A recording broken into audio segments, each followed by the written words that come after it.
हिमालय की गोद में बसा एक ऐसा दिव्य स्थान जहां पहुंचते ही शब्द मौन हो जाते हैं और मन अपने आप झुक जाता है।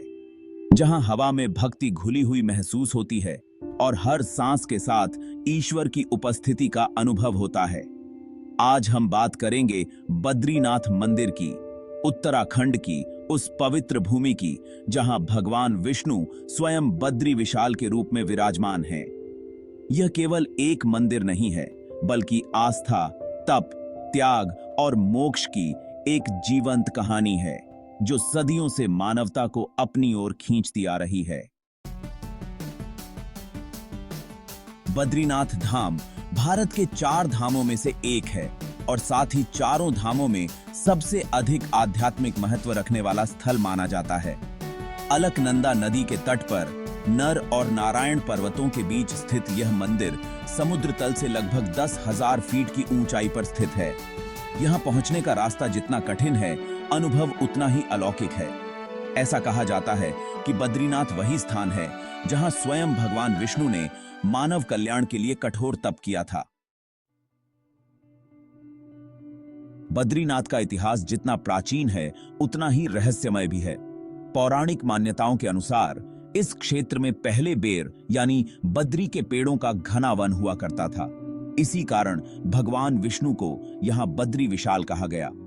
कथा के अनुसार जब भगवान विष्णु ने इस स्थान पर तपस्या का संकल्प लिया, तब माता लक्ष्मी ने एक बेर के वृक्ष का रूप धारण कर उन्हें कठोर ठंड और बर्फीली हवाओं से बचाया। इसी समर्पण से प्रसन्न होकर भगवान विष्णु ने इस स्थान को अपना स्थायी धाम बना लिया। एक अन्य मान्यता यह भी है कि महाभारत काल में पांडव अपने स्वर्गारोहण के मार्ग पर बद्रीनाथ होकर ही गए थे। आदि शंकराचार्य ने 8वीं शताब्दी में इस मंदिर का पुनः उद्धार किया और यहां भगवान विष्णु की शालिग्राम शिला से बनी मूर्ति की स्थापना की। कहा जाता है कि यह मूर्ति उन्हें अलकनंदा नदी से प्राप्त हुई थी। उसी समय से बद्रीनाथ मंदिर वैष्णव परंपरा का एक प्रमुख केंद्र बन गया। मंदिर की स्थापत्य कला अत्यंत आकर्षक है। रंग बिरंगे चित्रों और नक्काशी से सुसज्जित यह मंदिर बाहर से जितना भव्य दिखता है, अंदर से उतना ही शांत और गंभीर अनुभव कराता है। मंदिर का मुख्य द्वार सिंहद्वार कहलाता है, जिसके ऊपर देवी देवताओं की सुंदर आकृतियां उकेरी गई हैं। गर्भगृह में भगवान विष्णु की काले शालिग्राम पत्थर से बनी लगभग 1 मीटर ऊंची मूर्ति विराजमान है, जो पद्मासन मुद्रा में ध्यानरत दिखाई देती है। बद्रीनाथ मंदिर वर्ष में केवल 6 महीने के लिए खुलता है। सर्दियों में भारी बर्फबारी के कारण मंदिर के कपाट बंद कर दिए जाते हैं और उस समय भगवान विष्णु की पूजा जोशीमठ के नरसिंह मंदिर में की जाती है। कपाट खुलने और बंद होने की प्रक्रिया अपने आप में एक आध्यात्मिक उत्सव होती है, जिसमें हजारों श्रद्धालु भाग लेते हैं। जब पहली आरती होती है तो ऐसा लगता है मानो पूरे हिमालय में चेतना जाग उठी हो। बद्रीनाथ केवल एक धार्मिक स्थल नहीं, बल्कि साधना की भूमि भी है। यहां तपस्या करने वाले ऋषि मुनियों की कहानियां आज भी वातावरण में महसूस की जा सकती हैं।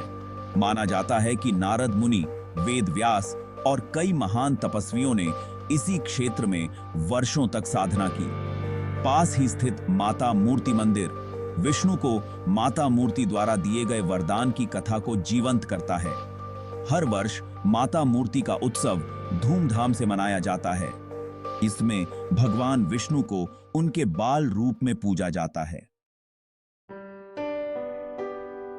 बद्रीनाथ के समीप स्थित तप्त कुंड का विशेष महत्व है। यह एक प्राकृतिक गर्म जल स्रोत है, जहां श्रद्धालु मंदिर में प्रवेश से पहले स्नान करते हैं। माना जाता है कि इस कुंड का जल औषधीय गुणों से भरपूर है और मानसिक तथा शारीरिक शुद्धि प्रदान करता है। ठंडे वातावरण में इस गर्म जल का स्पर्श अपने आप में एक अद्भुत अनुभव होता है। यह धाम केवल पूजा पाठ तक सीमित नहीं है, बल्कि आत्मचिंतन का स्थान भी है। यहां खड़े होकर जब व्यक्ति हिमालय की विशालता को देखता है, तो उसे अपने अस्तित्व की सीमाएं समझ में आने लगती हैं। जीवन की भागदौड़, अहंकार और तुच्छ इच्छाएं अपने आप शांत हो जाती हैं। बद्रीनाथ मनुष्य को यह सिखाता है कि सच्ची शांति बाहरी संसार में नहीं, बल्कि भीतर की भक्ति और समर्पण में है। बद्रीनाथ से जुड़ी एक और गूढ़ मान्यता यह है कि यह स्थान मोक्ष प्रदान करने वाला है। कहा जाता है कि यहां सच्चे मन से की गई प्रार्थना सीधे भगवान विष्णु तक पहुंचती है। यही कारण है कि देश विदेश से लोग अपनी मनोकामनाएं लेकर यहां आते हैं और लौटते समय मन में एक अजीब सा संतोष लेकर जाते हैं, जिसे शब्दों में बांध पाना कठिन होता है। समय के साथ बद्रीनाथ ने कई प्राकृतिक आपदाओं को देखा है, लेकिन हर बार यह धाम और अधिक मजबूत होकर उभरा है। यह मानो स्वयं भगवान विष्णु की अडिग शक्ति का प्रतीक है। आधुनिक सुविधाओं के बावजूद इस स्थान की आध्यात्मिक पवित्रता आज भी वैसी ही बनी हुई है जैसी सदियों पहले थी। जब कोई भक्त बद्रीनाथ से विदा लेता है तो उसके मन में केवल दर्शन की स्मृति नहीं रहती, बल्कि एक नया दृष्टिकोण जन्म लेता है। जीवन को देखने का नजरिया बदल जाता है। व्यक्ति यह समझने लगता है कि भक्ति केवल मंदिर में सिर झुकाने का नाम नहीं, बल्कि हर कर्म में ईश्वर को महसूस करने की अवस्था है। बद्रीनाथ हमें यह सिखाता है कि कठिन रास्तों के बाद ही सच्चा प्रकाश मिलता है। जैसे ऊंचाई पर पहुंचने के लिए कठिन चढ़ाई करनी पड़ती है, वैसे ही आत्मिक उन्नति के लिए धैर्य, विश्वास और समर्पण आवश्यक है। भगवान विष्णु यह मौन में यह संदेश देते हैं कि जो स्वयं को ईश्वर को समर्पित कर देता है, उसके जीवन में कभी अभाव नहीं रहता। अंत में बद्रीनाथ मंदिर केवल उत्तराखंड की पहचान नहीं, लेकिन भारत की आत्मा का प्रतीक है।